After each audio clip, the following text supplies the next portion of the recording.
Now, you'd expect some shenanigans from the big death corporations here in the United States, but the last thing you would expect is our neighbors to the Great White North, Canada, engaging in some unacceptable funeral malfeasance and not even saying sorry.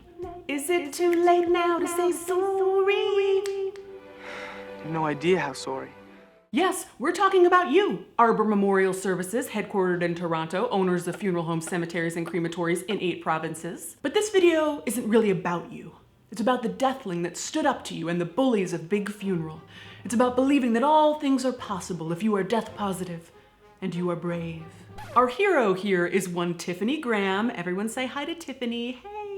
Tiffany's father died this year unexpectedly at age 54 of multiple organ failure. Tiffany was his power of attorney, so after discussions with her family, she was the one who had to make the decision to pull the plug when there was nothing left to be done. The day after this devastating decision, they go into the funeral home, and Tiffany is not in a good mood. It's been a rough couple of days and she is not having their tomfoolery. You see, 20-some years ago, her father purchased a pre-need, prepaid cremation plan from Arbor Memorial Services. He was told it was all taken care of and that when he died, his family would only have to make that one phone call. But when Tiffany arrives, within 15 minutes, it's clear that not only is the funeral director trying to sell her all of this extra stuff, he's making it seem like it's her financial obligation, that it's the law that she pays for all of these extra things. Ah, but you see, Tiffany speaks the language of deathling, so she knows this man speaketh lies. Lies! First, he tells her she'll need to purchase an additional special cremation casket for $1,400. Tiffany's like, wait, one, shouldn't the cremation package he purchased come with something to cremate him in? And second, what about the normal cardboard cremation container? He replied, "We don't offer cardboard cremation containers because the bodies leak. If they leak out of the container, it may affect the cremation machine." I have to say, this is one of the more creative funeral director lies I've heard in a long time. Bravo, you terrible man. The cremation machine is like 1800 degrees, DNA destroyed, all organic matter destroyed. You think the cremation machine is concerned with a little bit of body fluid? Cremation machine eats that for breakfast. So Tiffany says, you're telling me there's no cheaper alternative? I have to pay $1,400 for this cremation box? He says, "Well, you can take your daddy from us, put him on ice, and build him his own coffin, but you don't have time for that, do you?" honestly, I'd love to build my dad his coffin while he hangs out on some ice, and I know a lot of you would too, but the funeral director knows perfectly well most families can't manage that. It's not a practical solution when he suggests it, it's a threat. A threat against this family's beloved deceased father. Don't worry, there was an embalming threat too. There's always an embalming threat. Why is there always an embalming threat?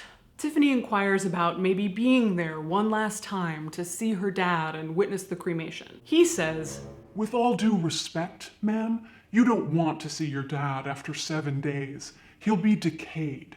I suggest having him embalmed so you don't scar yourself." By the end of this appointment, Tiffany and her family are making clear, listen, we don't want any funeral services, we just want a direct cremation. Even with that clear, simple request, a request that any funeral director should know exactly what that means, the funeral home presents her with a $5,000 bill for her family. Keep in mind that her dad already prepaid for this cremation. This is $5,000 on top of what he already paid. But Tiffany has the presence of mind to walk away. Leave Arbor Memorial without paying the $5,000 and just telling them, we'll think about it. Most people wouldn't have the presence of mind to walk away, or honestly even know that it was possible to walk away from a negotiation like that. The first thing she does is go to another local funeral home and arrange a direct cremation for her father for under $2,000, which is what a direct cremation should cost. Then she goes to the media. As it turns out, the Toronto Star had been investigating Arbor Memorial for months.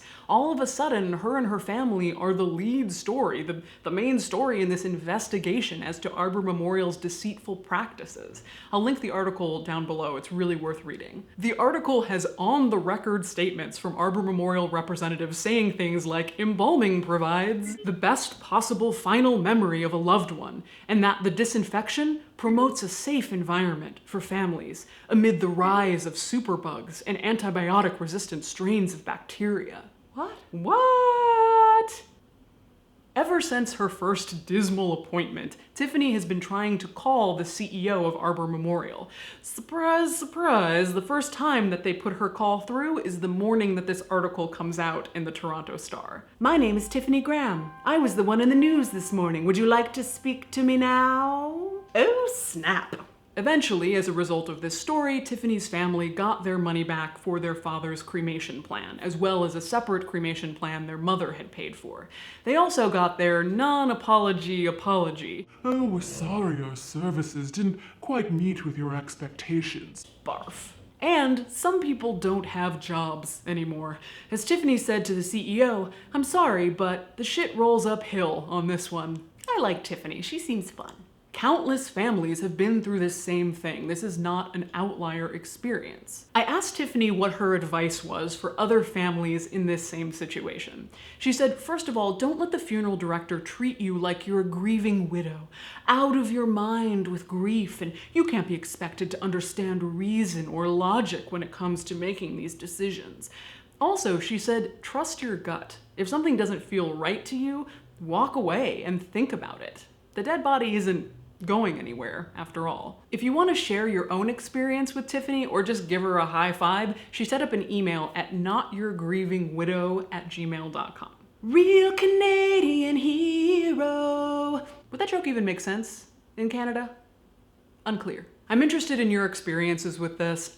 I've said this before, but I understand that it's really easy for me to sit here on these videos and try and tell you what to do and be like, just tell them off. And it's so much harder to do when you're actually in the moment, actually at the funeral home, someone is actually dead, and you're not quite sure how trustworthy the funeral director is or how much they really know the laws or what you really have to have. So let's talk about it in the comments. Yeah, Tiffany! Brought to you with support from People's Memorial Association and the Co-op Funeral Home, and donations from viewers like you. Like the good folks at Morbid Curiosity.